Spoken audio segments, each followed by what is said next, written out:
각자 분주한 삶의 현장 속에서 굴하지 않고 시간과 장소를 이렇게 만들어서 예배의 자리에 나오신 여러분들을 주의 이름으로 축복합니다.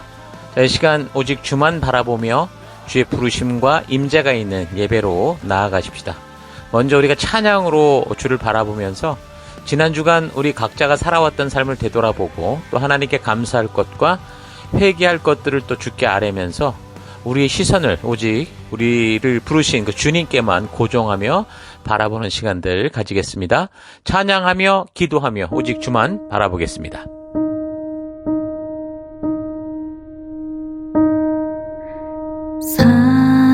사랑하는 내 딸아,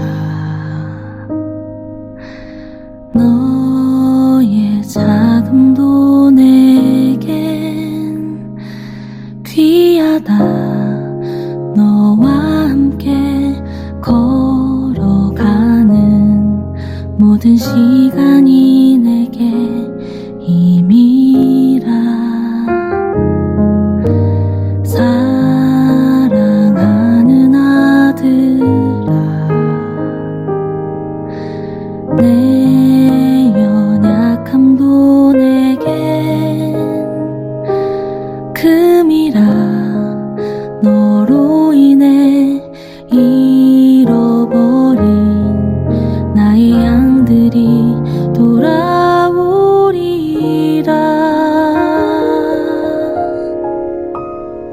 조금 느린 듯해도 기다려주겠니? 조금 더딘 듯해도 믿어줄 수 있니? 네가 가는 그 길 절대 헛되지 않으니 나와 함께 가자. 앞이 보이지 않아도 나아가 주겠니? 이해되지 않아도 사랑해 주겠니? 너의 눈물의 기도 잊지 않고 있으니 나의 열심으로 이루리라.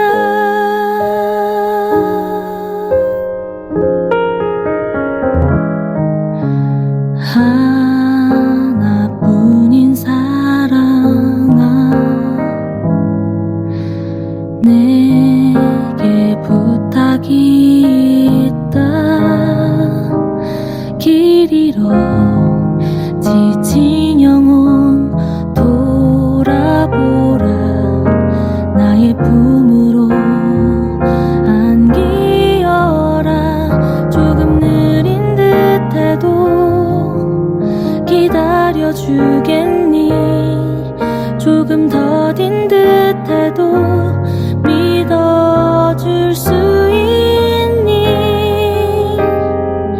네가 가는 그 길 절대 헛되지 않으니 나와 함께 가자. 앞이 보이지 않아도 나아가 주겠니? 이해되지 않아도. 하나님, 지난 한 주간 동안 나의 길 속에 늘 동행자가 되어주시고 먼저 앞서 인도하여 주시니 감사합니다. 그런 주의 인도 속에서도 한눈 팔고 거룩하지 못한 생각과 욕심과 본능 속에 휩쓸려 살아왔던 것 회개합니다. 용서하여 주옵소서. 이 시간 흔들리고 방황하는 그곳에서도 함께해 주시고 변함없는 길과 계획과 모든 걸음이 되어주시는 우리 하나님만 바라보겠습니다. 그 예배로 나아갑니다. 용서하시고 회복하시고 우리를 거룩히 하시는 우리 주 예수 그리스도의 이름으로 기도했습니다. 아멘. 자, 이제 다 같이 우리가 함께 주일 우리 찬양과 경배로 나아가겠습니다. 할렐루야.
줄게 오직 우리 줄게 오직 우리 줄게 오직 우리 줄게 널 찬양 줄게 오직 우리 줄게 오직 우리 줄게 오직 우리 줄게 목소리 높여 오직 우리 줄게 내 삶 오직 우리 줄게 오직 우리 줄게 오직 우리 줄게 오직 우리 줄게 오직 우리 줄게 나의 삶을 받아 주시옵소서 오직 우리 줄게 오직 우리 줄게 오직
오직 주님만이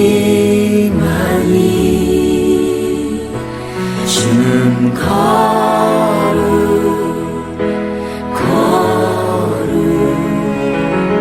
영광 받으소서.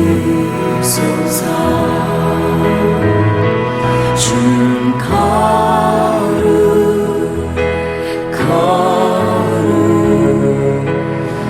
오직 주님만이 주는 거룩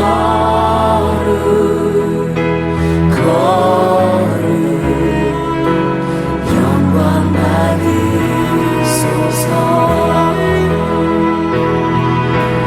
영원히 찬양합니다. 더욱 사랑해요.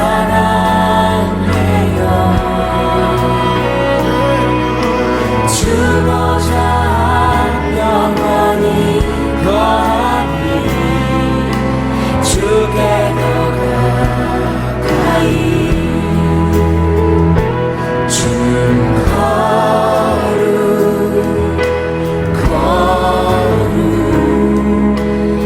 오직 주님만이 주는 거룩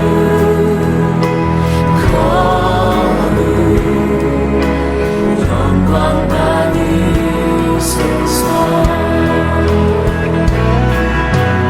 영원히 찬양합니다.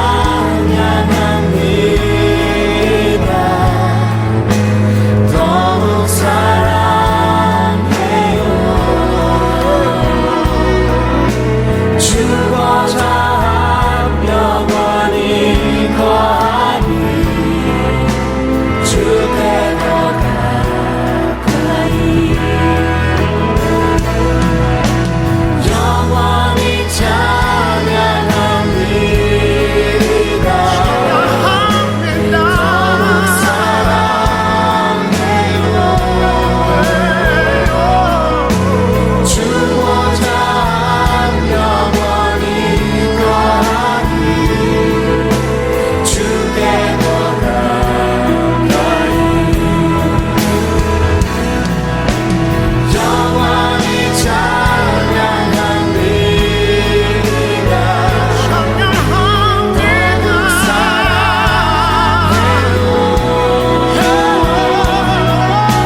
주보자 영원히 거하니 주께 더 가까이. 영원히 찬양합니다. 더욱 사랑해요. 주보자 영원히 거하니 주께 더 가까이.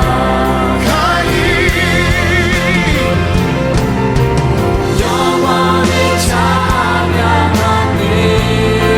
찬양합니다. 더욱 사랑해요.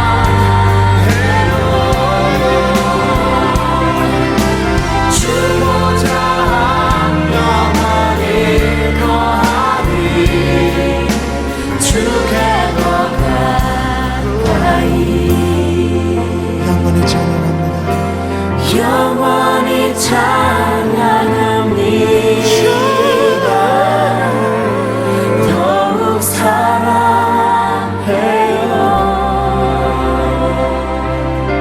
주보자 영원히 거하니 주께 더 가까이.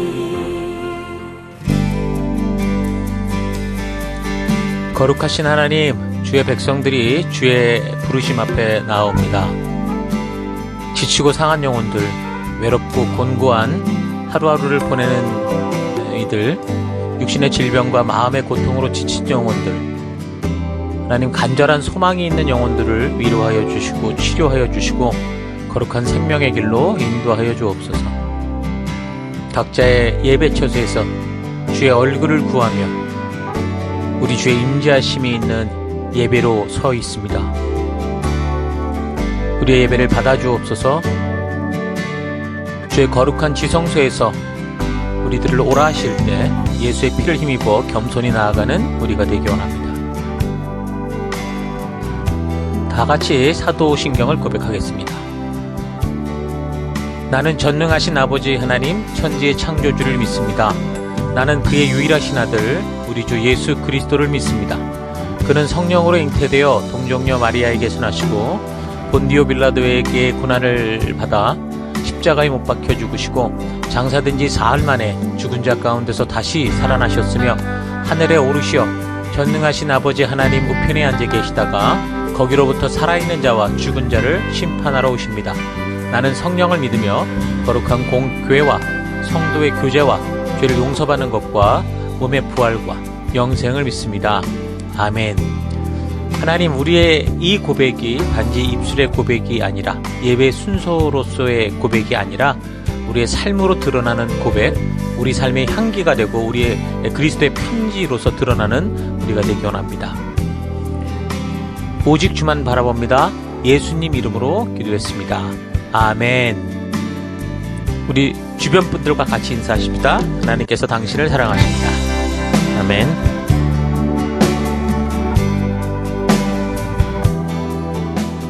예, 8월 우리 17일 또 하나님 말씀 함께 살펴가도록 하겠습니다. 자, 오늘은 이제 일반 서신들 이제 6번째 시간인데요. 우리 지난주 살폈던 베드로 전후서의 서론에 이어서 오늘 이제 본론에 대한 내용들을, 본문에 대한 내용들을 좀 살펴보도록 하겠습니다. 듣고 싶은 것이 아니라 들을 것을 들어라.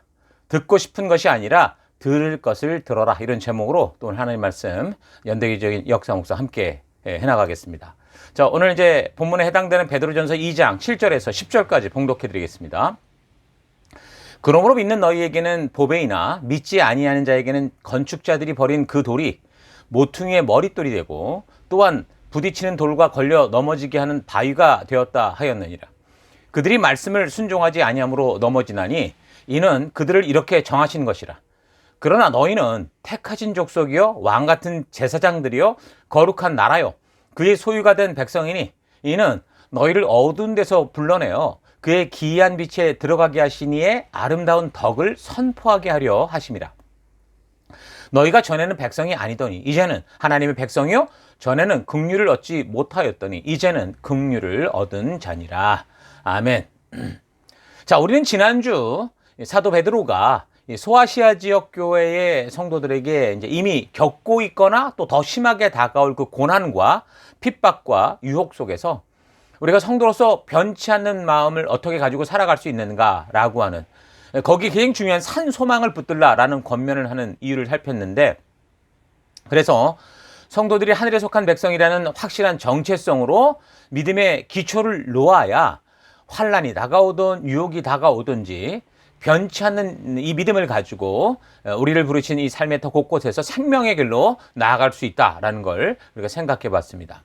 자, 그렇다면 그때 베드로가 말하고자 했던 소망이 뭐라고 그랬습니까? 첫째는 참된 소망. 그 참된 소망은 나의 감정이나 느낌으로 느껴지는 게 아니라 성경에 근거한 말씀에서 오는 소망이다라는 거였고요.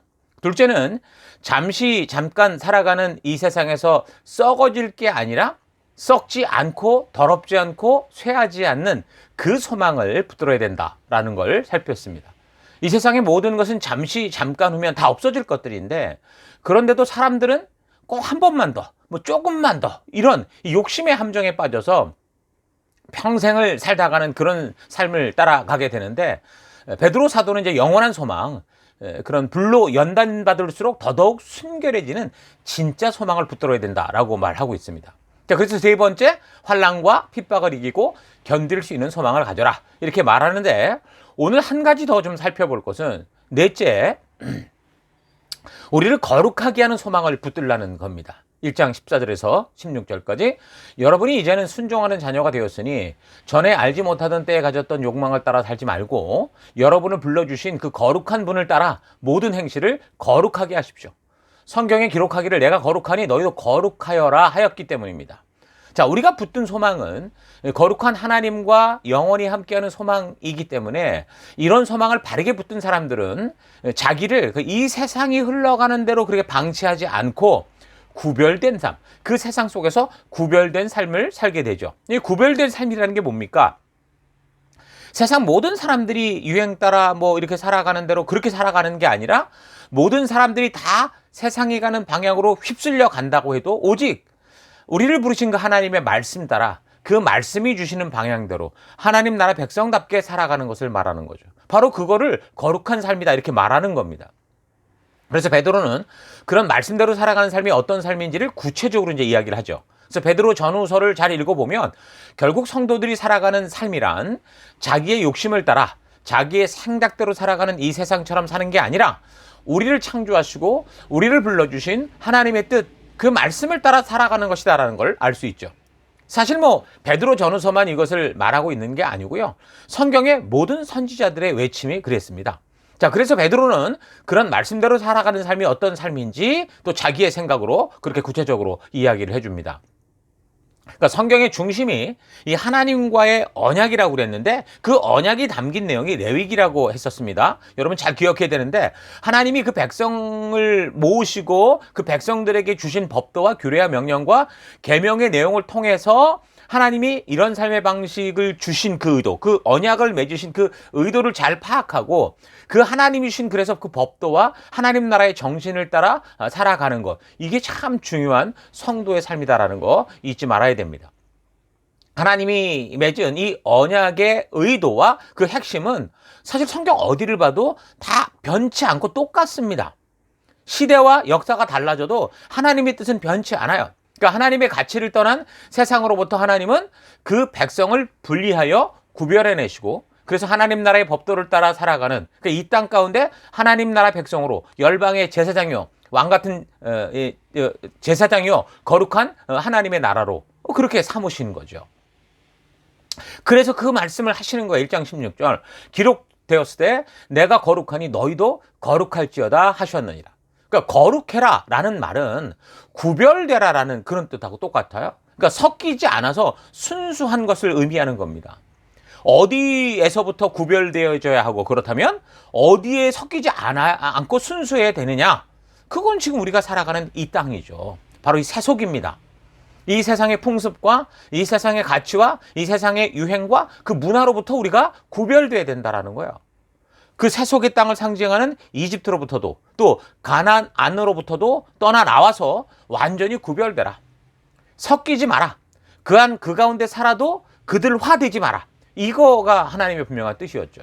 그렇다면 무엇으로 어떻게 구별이 돼서 섞이지 않을 수 있느냐? 그것은 세상의 유행이나 흐름을 따르지 않고 오직 하나님의 말씀의 그 가치관을 따라 살아가는 이걸로만 되는 겁니다. 그래서 하나님께서 주신 법도와 규례와 명령과 계명의 가치를 가지고 분별하고 구별해야 되는 게 우리 성도의 삶이고 우리가 이 땅 가운데 구별된 삶을 살아가는 거죠. 그래서 구약의 모든 선지자들과 신약의 사도들의 입을 통해서 계속해서 하나님의 법도를 따라 살아가는 그런 구별된 삶이 어떤 것인지 우리에게 말씀하고 있는 겁니다. 사도들과 선지자들을 통해 말씀하는 그런 구별된 삶, 세상과 섞이지 않는 삶은 무슨 특별한 어떤 종교적인 그런 모습을 가지고 있는 게 아닙니다. 우리의 일상의 삶 속에서 자기의 생각과 자기의 욕심대로 사는 게 아니라 나를 창조하셨고 나를 구원하셨고 우리를 치료하여 주시는 선한 목자 되신 하나님의 뜻. 그러니까 시내산에서 주신 그 율법의 의도, 그러니까 성경적 가치관을 따라 살아가라는 그 하나님의 뜻대로 살게 한 사람들에게 이건 아주 상식적인 말이죠. 우리가 세상에 살아가지만 세상화되지 않는 것, 이건 상식이라는 겁니다. 그래서 이 세상과 사탄은 그렇게 부름받은 성도들이 창조주 하나님이 이 땅에서 구별되어 섞이지 않게 살아가 주기를 바라는 것이 싫은 거죠. 그래서 예수님을 욕하고 하나님의 뜻대로 순종하는 성도들을 핍박하고 유혹하고 넘어뜨립니다. 그래서 하나님이 불순종하는 자들에게는 걸려 넘어지게 하는 걸림돌 같은 존재가 되는 거고 그 하나님의 말씀이 근데 믿음으로 순종하며 그 뜻대로 하나님의 뜻대로 살아가려고 하는 성도들에게는 이 생명의 길로 올라서게 하는 이 생명의 디딤돌과 같이 되는 게 바로 하나님의 말씀이다라는 겁니다. 그래서 하나님은 이런 영원한 생명으로 이어지는 구별된 삶을 위해서 우리를 뭐라고 말합니까? 2장 9절 너희는 택하신 족속이요 왕같은 제사장들이요 거룩한 나라요 그의 소유가 된 백성 이걸로 이렇게 우리를 부르시는 거예요. 그래서 이 왜 이렇게 불렀냐? 너희를 어두운 데서 불러내어 그의 기이한 빛에 들어가게 하시니에 아름다운 덕을 선전케 하기 위해 증거케 하기 위해 우리를 부르셨다는 거죠. 자, 그러니까 우리 신앙의 시작에서부터 우리는 이 사실을 잘 알아야 돼. 나를 위한 하나님, 내가 조종할 수 있는 그 신을 만드느냐, 아니면 나를 창조하신 그 하나님의 그 영광스러운 뜻대로 그렇게 부름받아 살아가는 나냐라는 생각에 따라서 우리 신앙의 시작이 거기서 어떻게 생각하냐에 따라서 신앙의 삶은 점차 천차만별 다른 길을 걷게 된다는 거죠. 같은 교회당에 있으면서 예배당에 있으면서도 어떤 이들은 진정한 하나님을 섬기고 어떤 이들은 우상을 섬기고 있다, 그 말입니다. 내가 원하는 대로 이루어지는 그런 소망, 그게 아니라 아버지의 뜻대로 이루어지는 그 믿음의 삶, 그 거룩한 삶, 그 소망을 붙들고 살아가는 게 성도고, 그런 하나님의 진심을 열방에 알리도록 증인으로 부름받은, 빛으로 소금으로 부름받은 바로 우리가 성도인 겁니다. 자, 그래서 베드로 사도가 말하는 이 소망은 이 세상에서 잘 되고 뭐 복받고 뭐 내가 원하는 대로 다 이루어내는 그런 것과는 전혀 다른, 이 세상에서는 핍박받을 수 있고 미움받을 수 있고 왕따당할 수 있고 외면당하지만 하나님의 신실하심을 믿고 그 창조주가 주신 영원한 나라를 향한 영원한 말씀을 따라가는 삶, 말 그대로 거룩한 소망, 더욱더 성도를 거룩하게 구별내게 하는 그 소망을 말하는 거예요. 그래서 베드로 사도의 편지는 그런 소망을 붙든 사람들이라면 그들의 삶의 현장에서 어떻게 살아가야 하는지에 대해서 이제 구체적으로 말을 해주는 겁니다. 자, 이 편지는 지금 세상에 거대한 힘을 가진 그런 이 존재들의 가혹한 박해와 핍박이 곧 다가올 것을 알고 편지를 쓰는 건데, 이 편지의 내용에는 잘 보니까 곧 위험이 다가오니 도망쳐라, 사라져라, 숨어라, 그렇게 말하지 않는다는 거예요. 너희가 열심히 기도하면 그런 핍박과 박해는 오지 않을 거야, 그렇게 말하지 않아요. 여러분, 역사적으로도 네로 황제의 박해를 시작으로 이 로마 시대 속에, 로마 제국 시대 속에 앞으로 250년간 계속되는 박해가 이어진 것을 우리가 알 수 있습니다. 그러나 베드로는 핍박이 있는 성도들에게 그러나 그런 핍박과 환난 속에서도 부르심에 합당한 생활을 하라고 말을 하는 거예요. 피하라, 도망쳐라 말하지 않습니다. 그러니까 믿음의 삶은 편리한 길을 가고 쉬운 길을 가는 게 아니고 어렵고 곤하고 죽음의 위험이 있는 길이라고 해도 그 부르신 길을 피하지 않고 그 길을 걸어가는 걸 말하는 거예요. 그래서 심지어 하인들에게는 잔인하고 난폭한 주인이라고 해도 예수님께서 억울한 일을 당하고도 이루셨던 그 일을 기억하면서 너희가 참고 인내해라.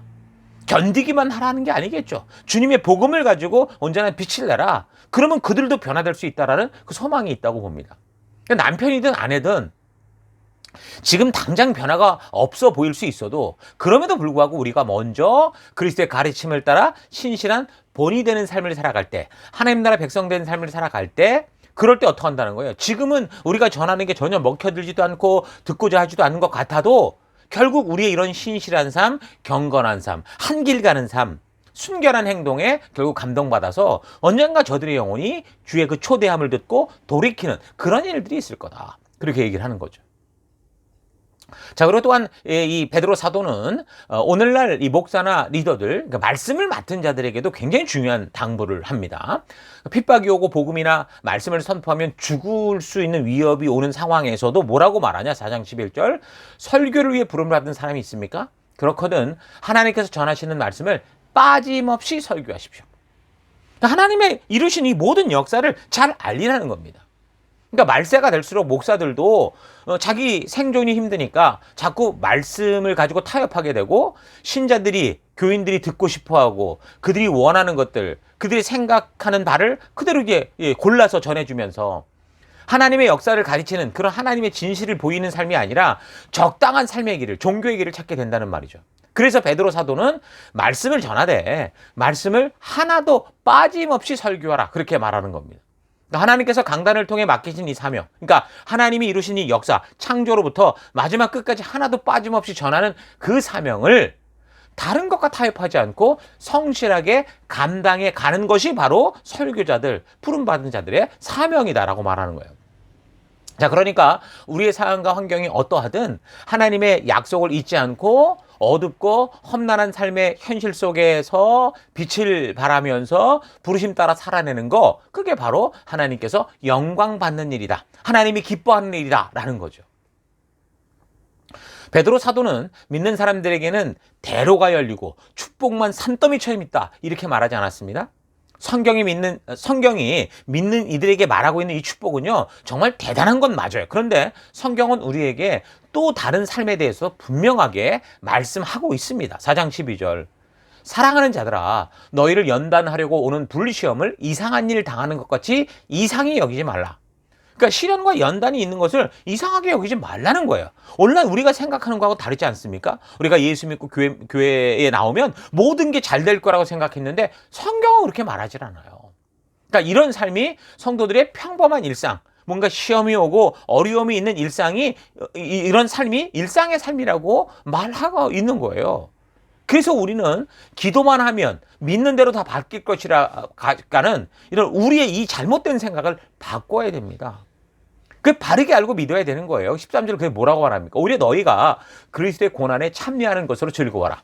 우리의 생각을 바꾸라는 거예요. 그 상황과 환경을 하나님으로 바꿔내라고 우리가 하나님께 협박하고 하나님께 요구하는 게 아니라 우리의 생각을 바꾸라는 거죠. 왜 우리가 그곳에 있게 됐는지 하나님의 뜻을 기억하라는 거예요. 그래서 말씀대로 믿음의 길을 걷다가 만나는 그래서 고난을 즐거워하는 태도. 어떤 어려움과 어떤 곤란 속에서도 물론 힘들고 어렵죠. 근데 그것을 대하는 우리의 태도가 즐거움으로 감사함으로 관하는 거죠.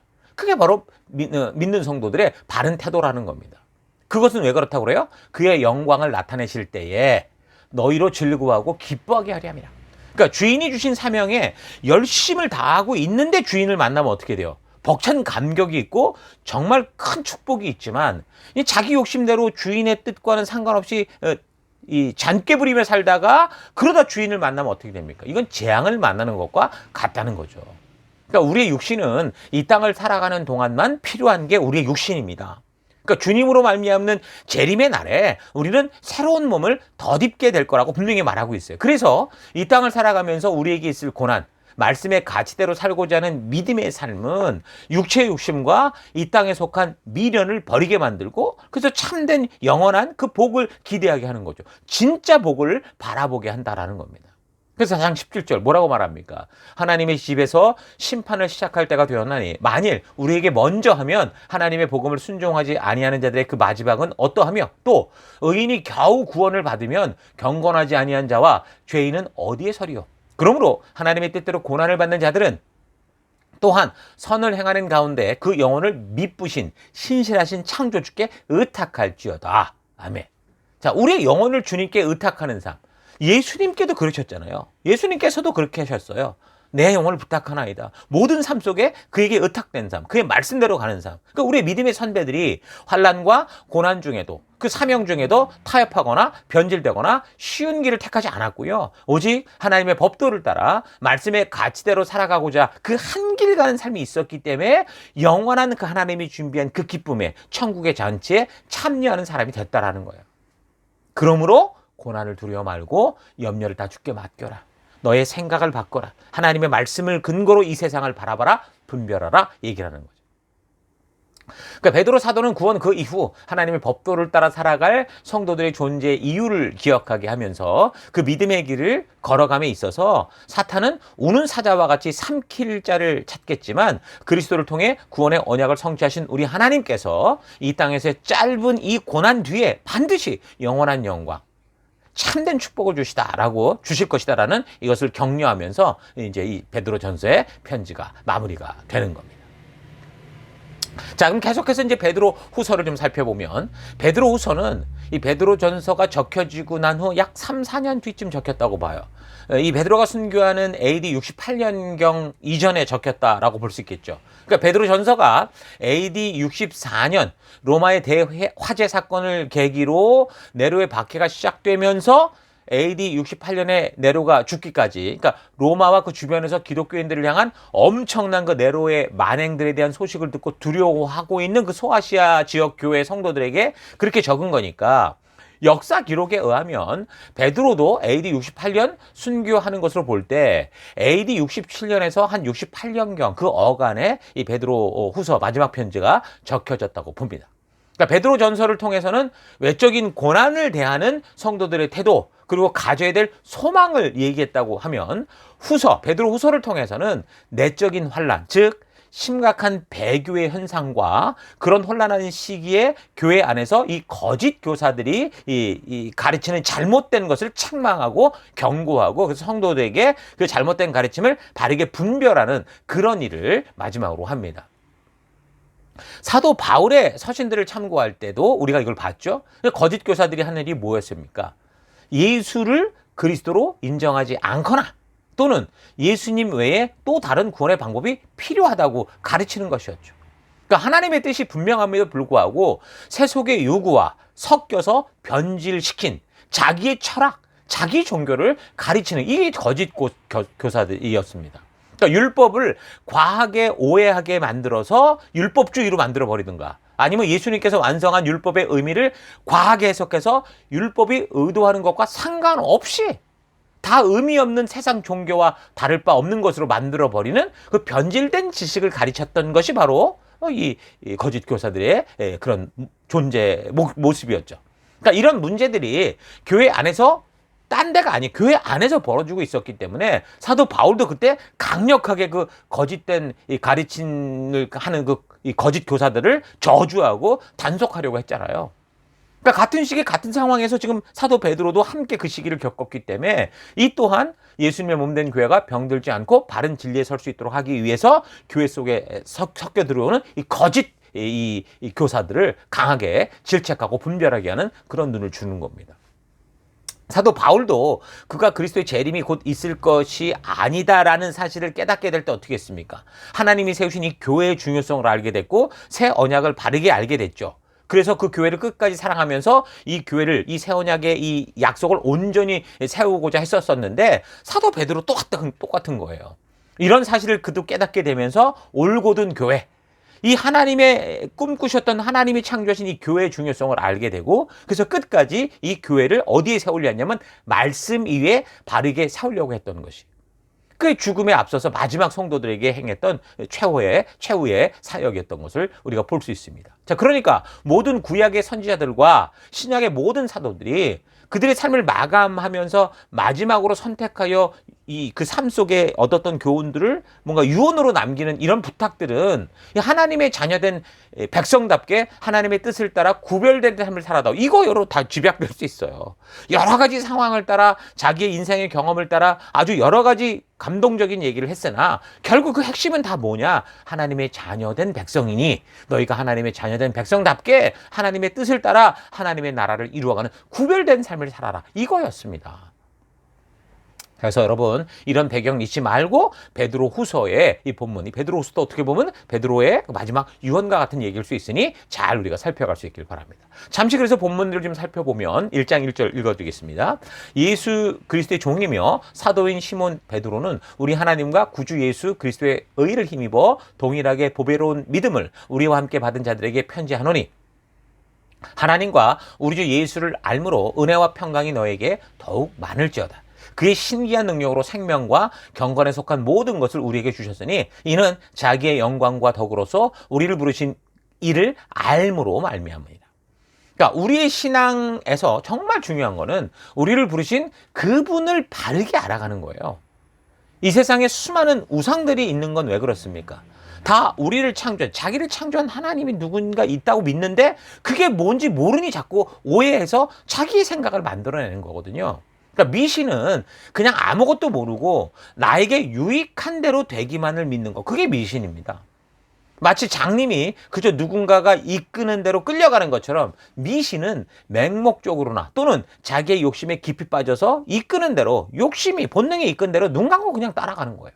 그러니까 우리가 교회를 다니고 예수를 믿는다고 하면서도 하나님의 진심을 모르고 예수님의 그 진정한 마음도 모르고 성령님이 어떤 분이신지조차 어떡하나 자기의 생각대로 믿고 있다면 그 또한 미신이라는 거예요. 같이 예배드리고 같이 찬양하고 같이 뭐 다 하고 있는데 그들은 미신을 믿고 있는 거죠. 이사야 1장의 얘기가 바로 그런 책망 아닙니까? 그러니까 출애굽을 하여 하나님과 시내산에서 이 열방의 제사장으로 언약을 맺은 이스라엘 백성들이 하나님께서 하나님 나라 백성답게 살아갈 도로 주셨던 그 법도 말씀을 주기 위해 시내산으로 모세를 부르셔서 그 40일 동안 그 시내산에서 말씀을 주셨잖아요. 그 레위기의 말씀을 주시고자 그를 불렀을 때 그 시내산에 아래에 모였던 인간들이 그 이 출애굽한 백성들이 그 40일을 참지 못하고 저들을 인도한 하나님이 누구냐라고 하면서 결국 금송아지를 만들어 숭배했던 거 아실 겁니다. 그러니까 하나님이 계시하여 알게 하는 그 하나님이 누군지 잘 모르니까 출애굽해서 구원을 받아 홍해를 건너 말씀 앞에 왔는데도 거기서 뭘 만들고 있어요? 각자 자신의 금송아지, 자기 우상을 만들어내더라는 거죠. 그리고 대부분 그런 우상은 결국 자기가 기대하고 자기의 만족과 유익을 위한 그런 존재가 돼요. 결국 금송아지, 우상이 되는 겁니다. 그래서 하나님을 바르게 아는 게 그래서 바른 믿음의 길을 걷게 한다는 거 잊지 마십시오. 그래서 우리 교회는 항상 말씀을 들을 때마다 꼭 끝에 꼭 그 질문하죠. 오늘 말씀을 통해 알게 된 하나님이 누구냐? 네 생각이 아니라 오늘 말씀을 보니 알게 된 하나님이 누구냐? 이 질문을 꼭 하고 있습니다. 그래서 어느 시대를 막론하고 그게 가장 강력한 교회는 바로 하나님이 누구신지 이 계시된 성경을 통해 바르게 알고 있는 교회라 할 수 있습니다.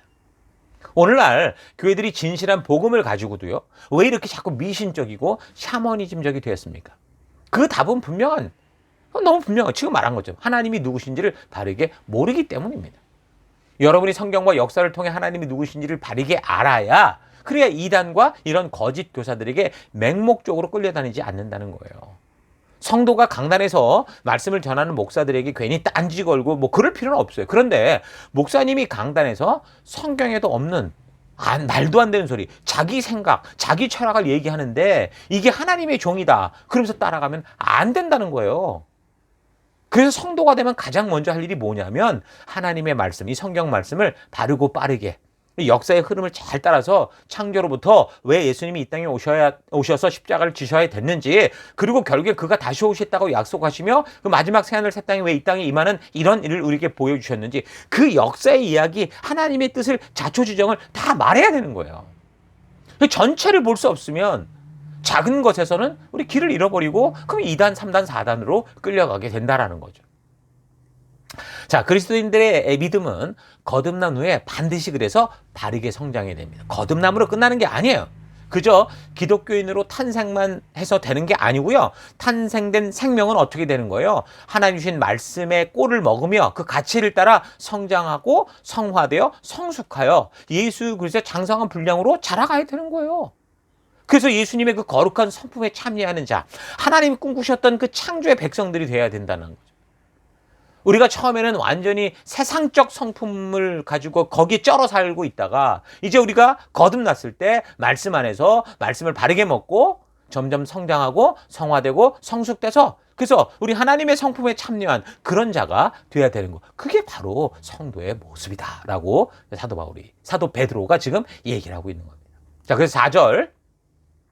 이로써 그 보배롭고 지극히 큰 약속을 우리에게 주사 이 약속으로 말미암아 너희가 정욕 때문에 세상에서 썩어질 것을 피하여 신성한 성품에 참여하는 자가 되게 하려 하셨느니라. 그러므로 너희가 더욱 힘써 너희의 그 믿음의 덕의 지식을, 그러니까 그냥 믿음만 가지고 잘 됐다고 하면서 교회당만 열심히 다니고 기도 열심히 이렇게 말하는 게 아니에요. 믿음의 덕의 지식을, 또 6절 지식의 절제를, 절제의 인내를, 인내의 경건을, 경건의 형제 우애를, 형제 우애의 사랑을 더해라. 이런 것이 너에게 있어 흡속한즉 너희로 우리 주 예수 그리스도를 알게 게으르지 않고 열매 없는 자가 되지 않게 할 수 있다. 그러니까 우리 믿는 이들의 삶에 열매가 없는 이유는 결국 뭐라는 거예요? 믿음만 가지고 다 됐다고 생각하기 때문이다라는 거겠죠. 여러분, 건축을 할 때, 이 집을 지을 때 망치 하나 가지고 모든 걸 다 할 수 없다고요. 이와 똑같은 거예요. 우리의 믿음이라는 그 기초에 말씀에 근거한 바른 교회를 건축해 가라는 거죠. 그래서 9절 뭐라고 말합니까? 이런 것이 없는 자는 맹인이라 멀리 보지 못하고 그의 옛 죄가 깨끗하게 된 것을 잊었느니라. 이걸 현대 성경으로 뭐라고 하면, 믿음만 있으면 그만이라고 여기고 더 이상 아무것도 추구하지 않는 사람은 이거 문제다, 이 말을 하는 거예요. 여러분, 믿음은 하나님의 말씀을 먹으면서 자라나야 됩니다. 믿음에 더불어 하나님의 가치로 바르게 쌓여져야 영원한 천국을 향한 그 길에서 길을 잃지 않을 수 있어요. 믿음이 말씀으로 건강해지지 않으면 이 세상에 애정을 가질 수밖에 없고 현상과 욕심에 끌려 살게 됩니다. 우리가 살아가는 이 세상의 삶을 베드로는 장막의 삶이라고 얘기를 하거든요. 텐트에 사는 삶, 캠핑 같다 그 말이에요. 그러니까 육신의 장막, 유한한 삶, 곧 떠나고 없어질 삶. 그래서 우리가 살아가는 이 육신의 장막에 관한 삶이 그래서 인간으로 보면 뭐 70년, 강건하면 80년, 성경대로요. 근데 요즘에 의학을 빌리면 100년? 이게 전부예요. 그 이후에 영원한 심판이 있다라는 겁니다. 자, 그러니까 구원 그 이후 우리 예수님의 재림이 있기 전까지 성도로서 살아가야 될 이 바른 우리의 이 생각의 가치, 분명한 이 삶의 길을 말해주고 있는 거죠. 자, 2장을 계속해서 보면 거짓 예언자와 거짓 선지자, 거짓 교사들에 대한 얘기를 합니다. 이 사람들은 교회 밖에 있는 사람들이 아니에요. 교회 안에서 지금 하나님의 성경을 가지고 하나님의 진심을 왜곡되게 전파하는 존재들입니다. 그러니까 하나님의 뜻이 아닌 자기의 생각이나 느낌을 하나님의 뜻인 것처럼 성도들 속인, 그러니까 거짓 교사, 거짓 예언자가 되는 거죠. 여러분, 외부의 적보다 더 무서운 건 사실 내부의 적입니다. 우리가 아무리 철옹성을 쌓아도요, 성을 지켜야 되는 그 사명을 그 내부 사람들이 잊어버리고 그 안에서 해이해지고 문을 열어버리면 다 끝장인 거예요. 그래서 사도 베드로가 말하는 경고를 보면 2장 2절, 그들은 성적인 범죄도 나쁠 것이 없다고 많은 사람들을 악한 가르침으로 현혹시킴으로써 그리스도와 그분의 교훈이 오히려 비방을 받게 할 것입니다. 이거 너무 콱 와닿지 않습니까? 오늘날 이 시대 대표적인 게 동성애라는 거 아닙니까? 이거 레위기 하나님 말씀대로 하면 정말 사형에 이를 만큼 심각한 죄라는 걸 분명히 말해주고 있는데 무슨 소수인권 보호다 뭐 이런 엉뚱한 이론을 주장하면서 오히려 바른 가치를 따라 말씀대로 살아가는 성도들을 역차별하는 걸 볼 수 있어요. 그러니까 레위기에서도 세상과 구별된 삶을 살라고 구체적으로 강조하고 또 강조하고 말씀하는 게 18장이거든요. 18장의 내용이 뭐냐면 18세 그러면 이제 성인이라는 의미잖아요. 성적인 죄에 대한 그 아주 적나라한 해서는 안 될 것이 쫙 나와 있어요, 거기에. 그런데 이제 교회와 목사들이 나서서 어떻게 해요? 하나님이 분명히 그 말씀을 통해 이건 사형에 해당된다. 이건 죽음이다. 반드시 죽는다라고 했던 그 죄를 옹호하고 심지어 그런 거를 추구하는 사람들을 목회자로 세우고 이런 꼬라지가 나는 거죠. 즉 미국의 많은 교단들이 이런 짓을 하고 호주에서도 이미 이런 짓거리를 하고 있습니다. 아무리 서방 세계가 하나님의 말씀으로 정말 이 세상을 하나님의 나라 비슷한 법治국가로 세웠다고 해도 이런 꼬라지로는 얼마 가지 못할 겁니다. 그러면서 이것이 마치 하나님의 사랑인 것처럼 속이죠. 2장 3절 뭐라고 그럽니까? 이런 거짓 교사들은 탐욕에 가득 차서 여러분에게 결국 돈을 빼앗아가는 일에 수단과 방법을 가리지 않을 것입니다. 그러니까 결국 이런 짓들을 하는 게 뭐라는 거예요? 자기의 이권을 위한 거예요. 하나님의 사랑이 아니라 탐욕이 가득 차서 행하는 짓이고 그 결과는 돈을 얻고자 하는 목적, 나의 명예를 얻고자 하는 목적, 이 어두운 목적이 그 마음의 뿌리에 있기 때문이다라고 분명하게 이야기를 합니다. 그래서 아무리 지금 동성애를 가지고 미사 여구를 써가면서 엄청난 얘기를 한다고 해도 결국 그 뿌리에는 바로 이 성경이 말씀해주는 이 원리, 이 욕심에 사로잡힌 원리가 있다라는 거죠. 근데 이렇게 이미 사도 베드로를 통해 경고하고 조심하라고 한 이런 일들이 오늘 우리 시대 속에서 그것도 교회 속에서 버젓이 벌어지고 있다. 여러분 정말 각성하고 깨어 있어야 됩니다. 여러분 말세의 징조는 하나님께서 죄라고 말씀하신 그 죄, 하나님이 아니라고 한 것을 죄가 아니다라고 하는 이런 현상들이 나타난다는 거예요.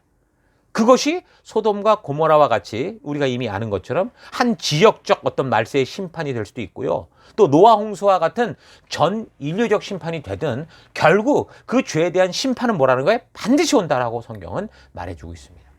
오늘날 자연재해가 굉장히 심각하게 벌어지고 있는 이런 이유에 대해서 단지 과학적으로 추측하고 설명되는 것 이상의 하나님께서 이미 경고하신 일들이 계속 드러내고 있다는 걸 여러분 잘 염두에 두셔야 됩니다. 우리는 이런 시대일수록 더더욱 깨어 경각심을 가지고 그래서 세상을 흉내내는 삶이 아니라 세상과 구별된 거룩한 삶을 살 수 있도록 정말 영적인 이 집중력을 가지고 함께 힘을 써야 되는 거 잊지 마십시오.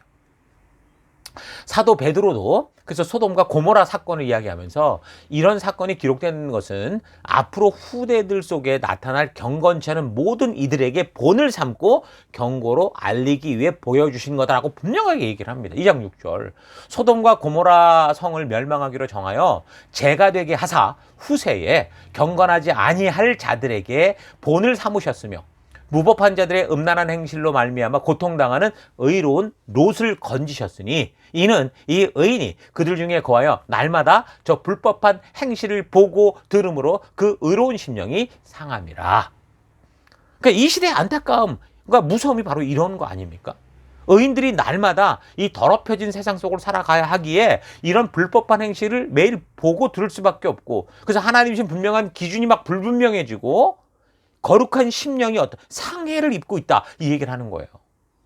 인터넷을 중심으로 각 신문 매체들을 통해 너무나 많은 불법한 일들이 들려지고 보여지고 있습니다. 바른 정보를 하나 찾으려고 해도 이런 불법한 것들을 선전하는 것들을 피해갈 수 없도록 그렇게 만들었어요, 다. 자, 그러면 이 본문의 말씀대로 한다면 지금 우리의 의로운 심령은 그렇게 보고 듣는 것만으로도 상하게 되고 점점 더 나아가서 이제는 그 죄에 대해 무감각해지는, 그래서 엘리 제사장의 아들들과 롯의 딸들과 아내와 같이 될 수밖에 없는 거예요. 구원받는 자리에서 죽을 수밖에 없었던, 구원된 후에 결국 또 죽음의 길로 가버리고 말았던 이런 결과가 된다는 거죠. 거짓 교사들이 이런 육체적 방종과 죄에 대해 시대가 그런 것 어떻겠냐 하는 식으로 용인을 하고 하나님의 뜻 그대로 전하지 않으며 변질되면서 세속과 타협하고 있기 때문에 이 개가 토한 거를 도로 먹듯이 그런 삶을 살아가는, 이거 분명한 이것은 죄악이다라는 것을 이 사도 베드로가 강조해서 말하고 있는 겁니다. 여러분의 삶에서는 지금 무엇을 가장 많이 보고 또 많이 듣고 있습니까? 지금 여러분이 보고 듣는 것이 여러분을 만들어내고 있습니다. 차분히 우리의 그런 삶의 현실을 분별해서 거룩하고 순결한 삶을 살기 위해서 여러분 바른 믿음의 길을 걸어가는 우리가 될 수 있기를 바랍니다. 그래서 사도 베드로가 3장 1절, 사랑하는 자들아, 내가 이제 둘째 편지를 너에게 쓰노니 이 두 편지로 너희의 진실한 마음을 일깨워 생각나게 하여 곧 거룩한 선지자들이 예언한 말씀과 주 되신 구주께서 너희 사도들로 말미암아 명하신 것을 기억하게 하려 하노라, 이렇게 말합니다. 자, 그러니까 이 세상의 현상과 문화가 이러니 어떻게 하겠냐라고 하면서 하나님께서 법도를 통해 분명 아니라고 하신 것들을 수용하고 즐기고 누리고 물들고 있는 우리의 현실을 각성케 해서 진정으로 하나님께서 우리를 부르신 그 이유, 왕같은 제사장이요 거룩한 나라요 하나님의 소유된 백성으로 부르신 사명을 기억하게 하려고 베드로가 그의 유언과도 같은 이 말씀을 전하는 거예요. 그러니까 말씀을 반복적으로 되새기고 기억하고 행하는 것은 어느 세대를 막론하고 중요한 교훈입니다. 고통스럽고 너무도 아픈 것에 대한 그 망각, 정말 고통스러운 그런 어떤 괴로움에 대한 망각은 축복이죠. 빨리 있는 게 좋죠. 근데 기억해야 되고 잊지 말아야 되는 것을 잊어버리는 망각은 이거 축복이 아니고 우리로 하여금 개가 토한 것을 도로 먹게 하는 그런 저주가 될 수도 있습니다. 그래서 하나님은 우리의 인간의 뚜렷한 기억보다 흐릿한 잉크를 통해서라도 기록되게 하신 거예요, 이 말씀을. 다가오는 모든 세대들이 오래도록 이 기록을 통해 기억하게 하시고 하나님의 진심을 알 수 있도록, 이 진심을 전할 수 있도록 그렇게 하신 거예요. 성경은 이 말씀들을 기록으로 남기려고 하는 것은 기억하게 하려고 하는 것이다라고 계속 반복적으로 말씀해 주고 있습니다. 출애굽기 17장 14절에 분명히 말씀하고 있죠. 하나님의 그래서 진심을 기억하고 그 약속을 믿고 살아가는 우리가 되기를 바랍니다. 초대교회 당시 곧 오시리라라고 약속했던 예수님의 그 재림의 약속이 이제 우리 2000년을 살아가고 있는 지금까지 오지 않고 있습니다. 그래서 많은 세상 사람들은 이런 걸 가지고 교회를 조롱하죠. 하나님을 조롱합니다. 이에 대해 베드로 사도도 이런 말을 하죠. 3장 8절, 사랑하는 자들아, 주께는 하루가 1000년이 같고 1000년이 하루 같다는 이 한 가지를 잊지 마라. 그러니까 이 말이 한 인생이 길면 999세까지 살았던 홍수 이전 시대, 그 구약을 한번 보면요 충분히 이해가 가요. 이 우리의 상식으로도 이해할 수 있는 당연한 말이라는 걸 알 수 있습니다. 그래서 3장 9절, 주의 약속은 어떤 이들이 더디다고 생각하는 것 같이 더딘 게 아니라 오직 주께서는 너희를 대하여 오래 참으사 아무도 멸망하지 아니하고 다 회개하기에 이르기를 원하시느니라. 아멘. 자, 그래서 하나님께서 이렇게 우리를 기다려주시고 계속 참아주시는 그 사랑을 함부로 말해서는 안 된다는 거예요. 하나님은 한 영혼들이 아무도 멸망하지 않고 다 회개하고 영원한 소망을 붙들기 원하시기 때문에 지금까지 참아주고 계시다라는 거예요.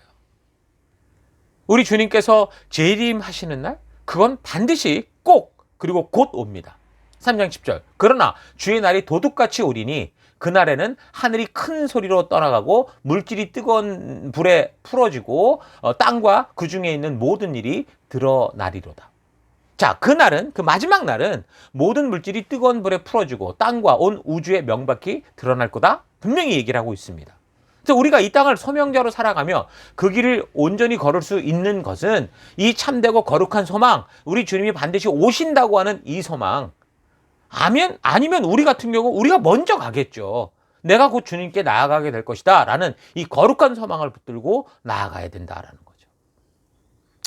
자, 그래서 베드로는 그런 재림의 날, 우리가 주님의 영광스러운 부르심에 나아갈 이 날을 기억하면서 시련과 고난을 두려워 말고 거짓 교사들의 이 성경을 왜곡하고 억지로 풀어서 가르치려고 하는 이 거짓 가르침에 속지 말고 우리 스스로 이 말씀을 통해 분별하고 되돌아보아 믿음에서 떨어질까 조심하고, 그래서 예수님의 은혜를 알고 또한 하나님을 바르게 아는 지식을 통해 온전히 자라가기를 그렇게 바라면서 이제 자기가, 베드로가 이제 곧 죽을 그때 이렇게 일생을 살아오며 겪었던 수많은 일들 중에 바로 이 말씀을 택해서 유언처럼 남기게 된 거예요. 그게 바로 베드로 후서의 말씀입니다. 우리가 지난주와 이번 주간에 걸쳐서 베드로서에 대해서 우리가 함께 나누게 됐는데, 이 말씀을 통해 우리에게 말씀하시고자 하는 그런 하나님의 온전한 뜻들을 우리가 분명히 알아가는 귀한 시간 되기를 바랍니다. 자, 그래서 이번 주간도 계속해서 여러분들이 이 고린도전서를 묵상해 보면서 죄악을 향해 가속도가 붙은 이 세상에서 우리가 어떻게 믿음으로 살아갈지 좀 깊이 되새기는 그런 시간들이 될 수 있기를 바랍니다. 자, 다음 주에는 계속해서 우리 사도 요한의 서신들을 살펴가도록 하겠습니다. 다 같이 들은 말씀을 가지고 잠시 묵상하며 기도하겠습니다. 잠시 묵상하십시다. 신약 성경의 대부분은요, 교회를 향한 사도들의 그 안타까움과 큰 사랑의 마음이 남겨져 있습니다. 사도 바울의 편지에도 그렇고요, 사도 베드로의 편지에서도 교회를 향한, 또 성도를 향한 깊은 사랑을 우리가 볼 수 있죠. 예수 그리스도의 십자가 사랑을 믿음으로 말미암아 하나님의 자녀가 된 성도들이 다시 그 믿음의 길에서 돌이켜가지고 세속의 길로 갈까 그 노심초사하는 이 사도들의, 그 부모님들의 마음이 신약 성경 곳곳에 담겨 있습니다. 그런 걸 보면 구약의 선지자들의 마음도 똑같았죠. 다 하나님의 백성된 자들이 그 길에서 돌이켜 세속을 향해 가는 것을 안타까워서 돌아오라고 외치던 그 부모님의 음성들이 아니었습니까? 그 신약에서도 결국 구원받은 하나님의 백성들이 세속에 물들고 타락해서 배교하는 길로 가는 것을 안타까워하고 가슴 아파하는 것을 우리가 그래서 볼 수 있습니다. 이런 선지자들과 사도들의 안타까운 마음들이 그대로 담겨져 있는 이 베드로 전후서를 통해서 다시 한번 하나님의 진심이 어떠한지 변함없이 들려오는 그 사랑의 음성을 깊이 되돌아보고 우리 주님의 재림의 날을 기대하며 우리가 세속에 물들지 않고 세상의 풍토와 싸우며 역행해서 진정한 이 믿음의 길, 하나님 나라를 이루는 그런 거룩한 열방의 제사장 된 삶을 살아가는 여러분과 제가 되기를 바랍니다. 그런 결단을 가지십시다. 그 하나님 앞에 그런 길을 걷겠노라고 정말 겸손한 마음으로 우리가 주께 나아가십시다. 이 시간 그런 결단을 가지고 잠시 기도하기 원하는 것은, 첫째, 하나님 교회를 향해 목숨을 주신 우리 예수님, 성도 한 사람 한 사람을 위해 목숨을 주신 우리 예수님의 그 마음 잊지 않고 어떤 상황과 환경이 다가와도 믿음의 길 걷는 내가 되기 원합니다. 기도하시고, 두 번째, 하나님 선지자들과 사도들이 전하고 외치는 말씀들을 통해 하나님의 진실한 마음을 깊이 만나는 내가 되기 원합니다. 그래서 그 하나님과 동행하기 원합니다. 기도하시고, 마지막 세 번째, 하나님 내가 걷는 이 믿음의 길에서 뒤돌아서지 않는 내가 되겠습니다. 세속과 타협하는 인생이 아니라 세상 속에 우리 하나님의 진심을 전하는 빛된 삶을 살아가는 내가 되기를 결단합니다. 우리 다 같이 결심하시고 함께 기도하겠습니다. 기도하십시다.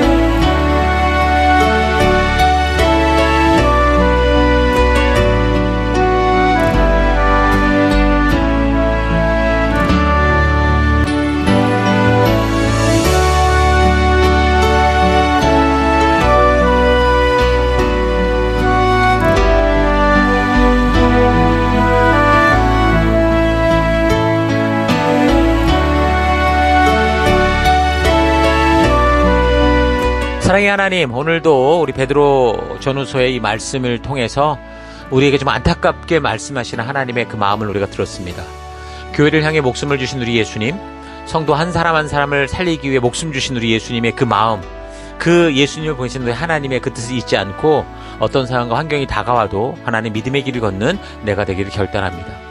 하나님, 선지자들과 사도들이 전하고 외치는 말씀들을 통해서 정말 하나님의 진실한 마음, 그 찢어지는 가슴, 하나님의 의도를 깊이 만나는 내가 되기 원합니다. 거듭나기 원합니다. 하나님, 그래서 내가 걷는 이 믿음의 길에서 뒤돌아서지 않는 내가 될 것을 결단합니다. 세속과 타협하는 인생이 아니라 세상 속에 우리 하나님의 진심을 전하는 빛된 삶 살아가는 내가 될 것을 결단합니다.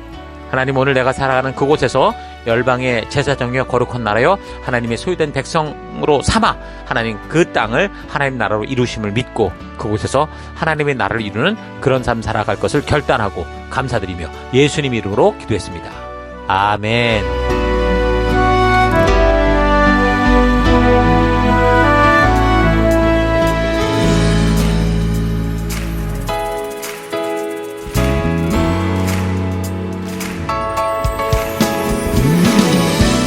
8월 17일 교회 소식을 함께 나누겠습니다. 이번 주는 2025년 셀위크 29번째 주간입니다. 우리 교회는 셀 모임을 통해 생명 낳는 생명을 세우는 사명을 감당하고 있습니다. 생명 낳는 생명을 세우는 사명은 하나님의 전적인 은혜로 구원받은 모든 성도들의 존재의 이유입니다. 이것을 위해 우리가 구원받았고 우리가 이곳에 한 교회로 모여 하나님 나라를 이루며 지금까지 달려가고 있는 것입니다. 그러므로 모든 성도는 영적인 가정 셀에 속하여 말씀의 기초를 확실하게 쌓으며 하나님께서 순종하는 우리를 통해 이루시는 치료와 회복의 놀라운 은혜들을 누리시기 바랍니다. 사랑의 돌봄과 성경과 역사 교육, 이것이 가장 중요하고 부름받은 자들의 핵심적인 사명인 것을 잊지 말고 셀 모임으로 적극적으로 모여주시기 바랍니다. 8월 셋째 주인데요. 매월 세 번째 주간 저희 교회가 집중하는 사역 포인트는 전도입니다. 이 한 주간 더더욱 집중하여 하나님께서 우리를 부르신 증인된 사명에 순종하는 삶으로 나아갈 수 있기 바랍니다. 전도는 성도가 구원받은 이유이고 교회로 존재하는 목적임을 잊지 말고 더더욱 우리의 삶의 현장에서 사람들을 하나님의 마음이 있는 곳으로 인도하고 회개하고 하나님 나라로 들어올 수 있도록 하는 전도에 힘쓰는 우리가 되십시다. 저희 교회를 새로 방문해 주신 지체들을 환영합니다.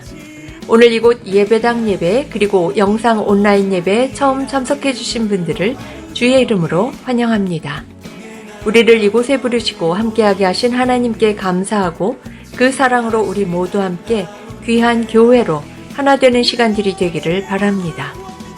오늘 예배 후 성도의 교제는 본당 옆 건물 1층 로버트 화이트홀에서 모이게 됩니다. 함께 오셔서 귀한 성도의 교제 가운데 하나님의 은혜와 축복을 경험하실 수 있기 바랍니다. 예배 후 교제는 스캇 교회의 오후 예배가 있어서 4시 50분까지 마치고 모두 함께 교제했던 테이블이나 의자들을 정리하신 후 5시까지 퇴실합니다. 이어지는 교제는 멜번시티 곳곳에서 자유롭게 누리시기 바랍니다.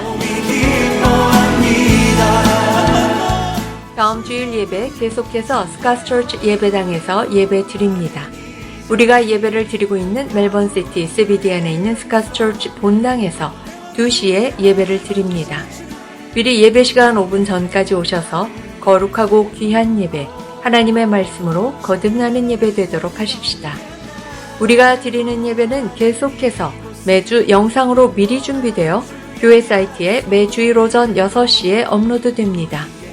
또한 교회 유튜브에도 같은 시간에 업로드가 되니 어떤 이유로든 예배당 예배를 나오지 못하게 되는 경우 각자가 처한 처소에서 각자 가능한 시간에 하나님의 부르심 앞에 스스로 나아가 예배 드리실 수 있기 바랍니다. 내가 처한 어떤 상황과 환경 속에서도 변함없이 거룩한 예배자로 서서 온전한 예배를 드리실 수 있기 바랍니다. 지금까지 8월 셋째 주일 교회 소식이었습니다. 한 주간도 믿음으로 말씀 따라 승리하는 여러분들 되시기 바랍니다. 하나님 말씀. 예, 계속해서 우리 다 같이 우리 교회가 존재하는 목적을 선포하고 축도로 예배를 마치겠습니다. 2025년 사람을 세우는 교회임을 잊지 않고 살아가는 교회 되기. 그 사명을 감당할 때 사랑을 가지고 사명을 이루는 교회 되기. 하나님이 주신 방향을 잃지 않고 열심을 다하는 교회 되기. 사명을 위해 구별하신 열방의 제사장 나라, 거룩한 교회 되기. 어떤 상황과 환경 속에서도 하나님의 말씀대로 용기 있게 순종하는 교회 되기. 아멘. 자, 이런 부르심 잊지 마시고요. 이제 각자 번냄을 받은 삶의 터 곳곳으로 돌아가셔서 그 어두운 세상 속에 휩쓸리는 자가 아니라 그 화려함에 속는 자가 아니라 부르신 사명 따라 거룩한 빛을 비추며 그 어두운 땅 가운데 온전한 길을 안내하는, 길을 알리는 여러분 되시기를 주의 이름으로 축원합니다. 다 같이 기도하겠습니다. 이제는 우리 주 예수 그리스도의 은혜와 하나님의 그 크신 사랑하심과 성령님의 감화, 감동, 위로, 축복, 충만하심이 오늘 말씀을 통해 이 땅에서 성도로 부름받은 우리의 삶은 천국과 같이 완전한 환경과 상황 속에 살아가는 게 아니라 어둡기에 빛으로 보냄을 받은 거친 광야에서 영적인 생명의 길을 개척하는 존재로 부름받았다라는 이 사실을 깨닫고, 그래서 그렇게 우리를 부르시고 보내신 그 나의 삶의 더 곳곳에서 하나님의 부르심 따라 증인된 삶을 살아가기를 선택하는 모든 백성들 머리 위에 이제로부터 영원토록 함께 하실지어다. 아멘. 하나님 말씀